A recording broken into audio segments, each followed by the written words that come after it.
Would you mind contributing a fee if you want to hold Noah? After all, you two are practically strangers to him. My partner and I were utterly stunned. Never in our wildest dreams did we imagine we'd have to pay our daughter-in-law to hold our own grandson. My name is Helen, a 56-year-old homemaker. I live with my husband David, who's also 56. We have one son, James, who is currently 28. He got married 2 years ago. His wife, Emma, is 10 years his senior at 38. After graduating college, James got a job and moved out on his own. Apparently, Emma, a senior colleague at his workplace, actively pursued him from the very beginning. James has always excelled in STEM subjects. Throughout high school and college, he was deeply focused on them. Shy and reserved by nature, he had never dated anyone before. Suddenly pursued by an older woman at work, James was initially hesitant. However, Emma was persistent, inviting him to lunch, finding reasons to be near him, and eventually, they started going out for drinks. Things escalated quickly from there. When we heard that James was marrying a woman 10 years his senior, David and I were shocked. But it was James's choice, and considering his reserved nature, we thought maybe it was a good thing for him to be guided by an older partner. As wedding preparations progressed, we encountered some surprises. Emma insisted on changing outfits 5 times during the ceremony. Of course, it was all Emma's idea. James, not one for the spotlight, wasn't thrilled about even having a wedding, but Emma had her dreams. It's a once-in-a-lifetime wedding. I won't settle for less. A bride is like the star of her own fairy tale, you know. James needs to make all my dreams come true. Faced with this, James felt he had no choice.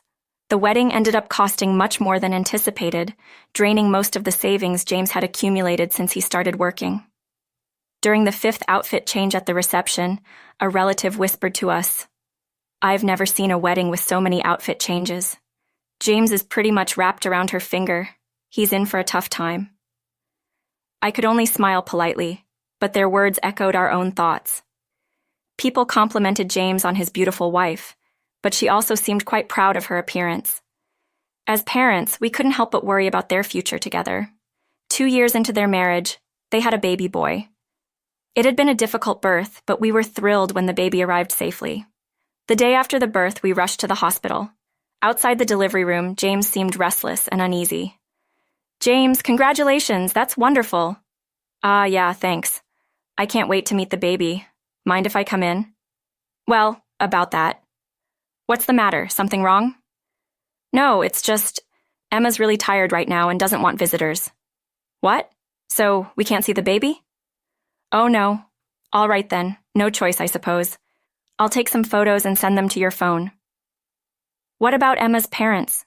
Did they visit earlier?" Yeah." "So we're the only ones who can't?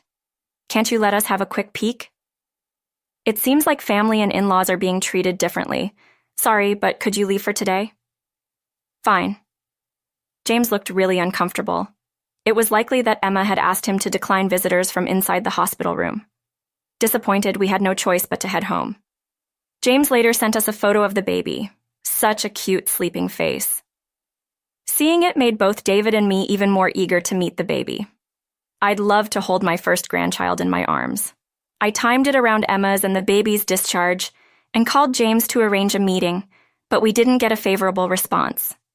Emma would be taking the baby to her parents' home for a while, so it would be difficult. So we waited for the day Emma would return to their apartment from her parents' home. The baby was named Noah.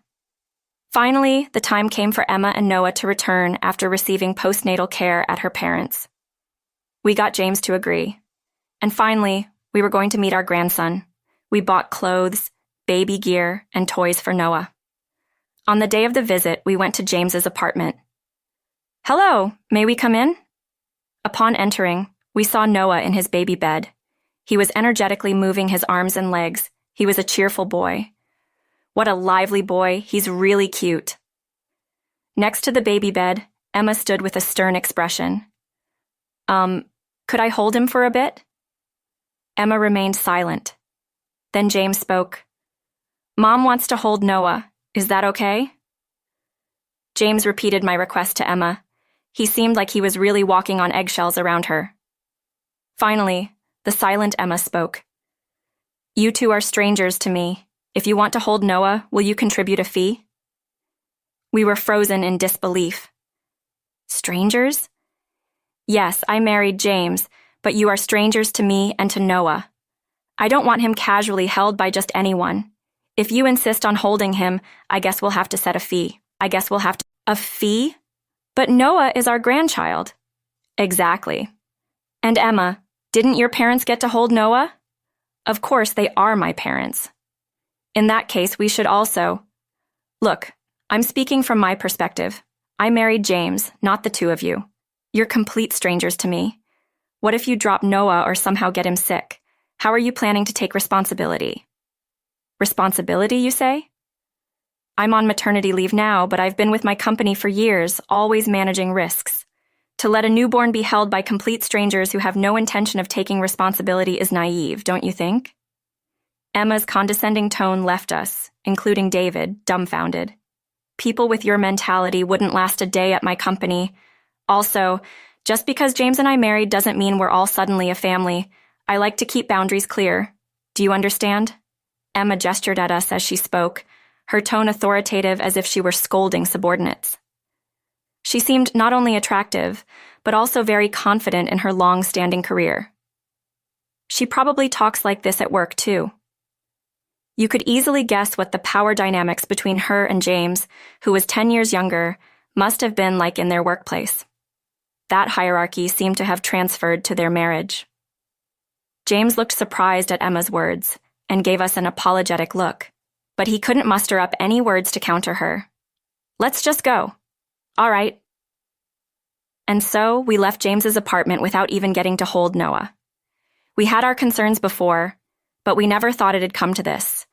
We realized Emma wants nothing to do with us, and James seems completely controlled by her, unable to voice his own opinions. It's harsh to call us strangers, isn't it? Yeah, I never thought we'd hear something like that. Contribute a fee if you want to hold your grandson. But Noah was so cute. He was. We had this conversation on our way home. Even after we got home, we couldn't stop talking about what had happened. We concluded that there's no other choice but to let go of our hopes.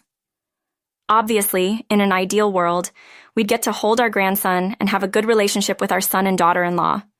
But with everything spelled out like that, we've got to move on. True. At the end of the day, James chose to marry Emma. Yes, what's important is that they are happy. I won't harbor wishes like wanting to hold our grandson or having family dinners anymore. Although I was concerned about whether James is really happy in such a situation, I realized it's not our place to question our son's marital choices. If that's how Emma feels, we have no choice but to adapt. If we forcibly try to do anything, it might make James uncomfortable. And so, we lost contact with our son's family. 2 years passed like this. Then, one day, we received a call from James after a long time. Hello, Mom. It's been a while. James, how have you been? Oh, yeah, I'm all right. What's going on? Well, Emma and I are thinking about moving out of our apartment and buying a house. Oh, really? Yeah, so I was wondering if you could help us out financially. What? I listened as James explained the details. After Emma's maternity leave ended, she returned to work, but she had conflicts with a coworker who had stepped up in her absence. In the end, Emma quit her job. Now she's a stay-at-home mom. After that, Emma seems to have met other moms through her children. Emma made some mom friends and got inspired by one who lived in a house, not an apartment. She got excited about moving into a better home. After some house hunting, Emma fell in love with a newly built home. James wasn't exactly thrilled given their financial situation, but Emma pushed ahead, almost to the point of signing a contract. The down payment was higher than expected, which was a problem. Emma suggested asking for our help. Emma says it's a parent's duty to help out when their child is stuck. When we said we wanted to see our grandchild, she told us to pay up. Now she wants our help? Convenient, isn't it? I do feel bitter about that. Well, let's put that behind us. As for the money, I have no intention of helping. Oh, all right then. If you can't afford it, live within your means. If you need parental support for something, maybe it's better to skip it. You're right, Mom. You've always been sensible. James, I don't know why you even had to ask. I guess so. Sorry for the awkward request. More importantly, are you happy right now? I'm not sure. James ended the call. The next day, the doorbell rang. David was out, and I was home alone. Emma showed up. James was with the kids at a nearby park. I needed to talk to you, Helen. What is it? James said you won't help us financially. That's correct. Don't you think that's harsh? Your own son is asking for help. The house will be under his name. He's the breadwinner. How can you ignore him? Isn't that too cold? I was taken aback for a moment when Emma barged into my house and started giving me a piece of her mind. Just my luck, David isn't home. It's just me. I braced myself, realizing that I had no choice but to stand my ground. Emma, what gives you the right to walk into this house, huh? Weren't we total strangers? Emma froze, locking eyes with me but saying nothing. My son can buy or live wherever he pleases. It's none of my business. He's an adult. If he can't afford it, then he should live within his means. Especially when it comes to you, a complete stranger, telling me to fund his home purchase. I have no such obligation. But your son is actually struggling financially. Are you going to abandon him? Indeed, James has left the nest. Emma was dumbfounded and silent. Moreover, it's not just James's house. It's where you will live too, right? Why should we help someone unrelated like you? Shouldn't you be asking your own parents for help? My family can't afford to help right now. Then you should give up on buying a house and stay in your current apartment. At this, her face turned red, and she looked furious. Isn't it a parent's role to help out at times like this? Sorry to disappoint. It's different from your ideal, just like you're different from mine. What are you saying? I'm not your ideal daughter-in-law? How rude. You've been rude too, remember. When you told us to pay up if we wanted to hold our grandchild, how dare you say that to your in-laws?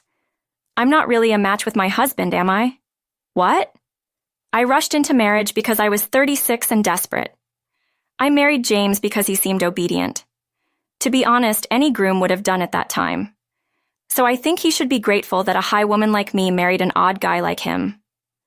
Wow, you actually said that out loud. Don't you agree? It's a miracle that a woman like me is married to a man like him. That's why I believe it's natural for me to live in the house of my dreams. So you wanted to brag about owning a home? So what? Isn't that normal? Yet here we are. James can't even make the down payment. I told him to ask his family for help, but everyone's so useless. Just then, James walked into the living room. James, were you listening this whole time? Yes, I was curious about what was going on because I heard loud voices. I've been listening at the front door. So, that's why you married me, Emma? Emma was visibly startled when James burst into the room. James's previous look of confusion was gone. His eyes seemed calm, but there was a distinct undertone of anger. Helen, could you play with Noah in the other room for a bit? Sure. I took Noah into the adjacent room and closed the door. This was the first time I was directly interacting with Noah. Voices from the living room started filtering through the door. I've reached my breaking point. Breaking point? Do you mean what you said earlier? Who do you think you are to talk to me with that tone, James? You think it's okay to speak to me like that? Enough. What? You should be grateful you even got to marry someone like me, a man who's never even had a girlfriend before. Grateful? Weren't you the one who said you'd marry anyone who came along? You should be the grateful one. I'd never heard James raise his voice like this before. Something must have severely damaged his ego, or perhaps he was letting out pent-up frustrations. You kept saying you loved me, chasing me around. At first, I was hesitant, but then thought I could build a family with you. Turns out you just wanted to use me to say you're married. You never even loved me, bossing me around and even telling my parents they should pay if they want to see their grandson. And now you want them to help us buy a house? Knowing all this makes everything seem ridiculous. Emma seemed a bit flustered hearing this. I didn't say that. It was all true lies. I'm done being deceived and used. Our marital power dynamics were skewed from the beginning. I'm not living just to be controlled by you, and I don't want Noah to grow up seeing such a pathetic mom. It's over. Let's separate. What? No way. I absolutely want to live in that house. I finally found my dream home. I can't give it up. I've always dreamed of inviting friends over for home parties. A loveless marriage in a fancy house just leads to unhappiness. If you want to show off so badly, buy a house yourself. Don't act so high and mighty. Don't command me. That's my line. Such an intense battle unfolded in our living room. I had never seen my son this fired up. Later, it turns out that Emma had been having several affairs with her former boss. She would sneak out during the day to meet him while leaving Noah at her parents' home. Learning this, James was completely dumbfounded. She was the kind of woman who had a lot of pride. But she also had a weakness for men who complimented her looks and treated her as if she were special. That was the final straw. James and Emma got officially divorced. Noah ended up living with James. Instead of buying her own house, Emma found herself being sued for alimony by James. She did manage to find a job after some job hunting but couldn't get along with people, so she quit. Now she seems to be bouncing from job to job. Her looks, once her pride, now seem to have faded away. Since James was busy with his work, David and I took over caring for Noah completely. Helen, I'm really sorry for all the trouble I've caused. I should have been more careful in choosing a life partner.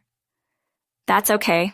Everyone makes mistakes, but we all have to cooperate to raise Noah well. You're right. I'm just glad to see you've become such a responsible adult, James. You think so? You're a much more reliable person now than when you just listened to whatever your wife said. If Noah grows up seeing a father like that, he's bound to turn out to be a fine adult as well. And so, we live happily as a family of 4, David, James, Noah, and me. I take great joy in being able to help my son and grandson. James is still young, and I secretly hope he meets someone who truly loves and supports him, and of course cherishes Noah